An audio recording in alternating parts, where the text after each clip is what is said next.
Alright, getting ready to start up today. This is what's called track. It's for metal studs. It's what I do for a living. Anyway, but it has its advantages. You can, when you're building things from up-down fashion, you can adjust things up and down with a stud cut a little short to get a precise elevation. Versus a wood stud, you have to cut exactly right because it stacks directly against the other. It's one of the advantages of metal. That, and I can do radius work 10 times easier.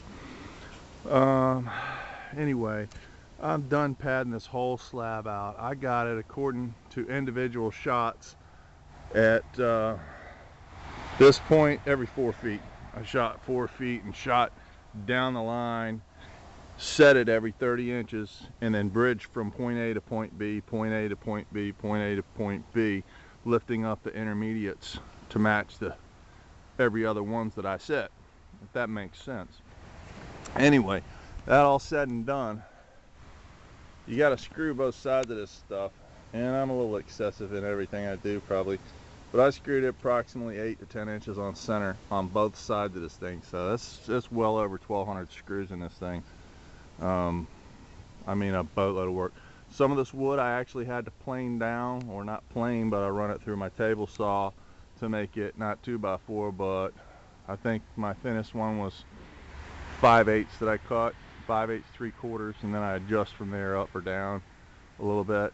And anyway, I go from high spots, and here's no joke. Here, I'll show you the extreme.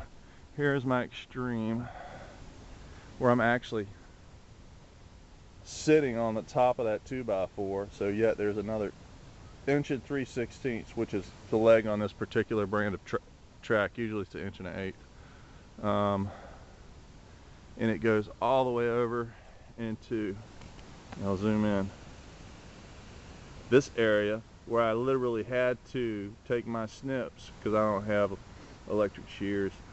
I took my snips and ripped or removed some of the stock.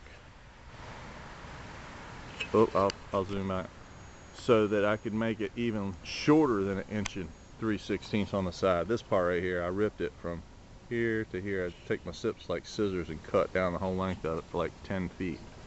It makes your forearm a little sore, but I had to do that on like, I don't know, 3 or 4 pieces. And anyway, I'm done. I'm sick of this shit, and I am finished and getting ready to start. I just laid out, you probably can't see it, my stud bearing points because I still have to pad this up. This is what I'm doing today. I'm gonna pad, this is my finish floor where my wood should be, or whatever plane it is should be, so that I have a level floor, but this is it now. So now I have to come back and pad this up to this height so that when my wall bears, it bears directly on it. I'm only gonna do it with blocks of wood, so rather than use, because it's a little up and down, and I'm precise now, so I'm gonna make it all precise. So I'll cut individual 4-inch slices of whatever thickness this is at this particular place, and go around wherever I've got my layout, where the studs bear, where the trusses bear, and I'll have solid bearing points for the trusses to bear load on the roof and all that other good stuff. Anyway, I'm out here, gotta get busy. It's misty, it's cold. It was 80, 86 yesterday. I was sweating like a pig. Today it is in the 50s. It says goodbye summer, hello fall. Trees are starting to turn colors up here. Let me see if I can get it. Depends on the tree, but you can see it. See that one a little bit. Anyway, later.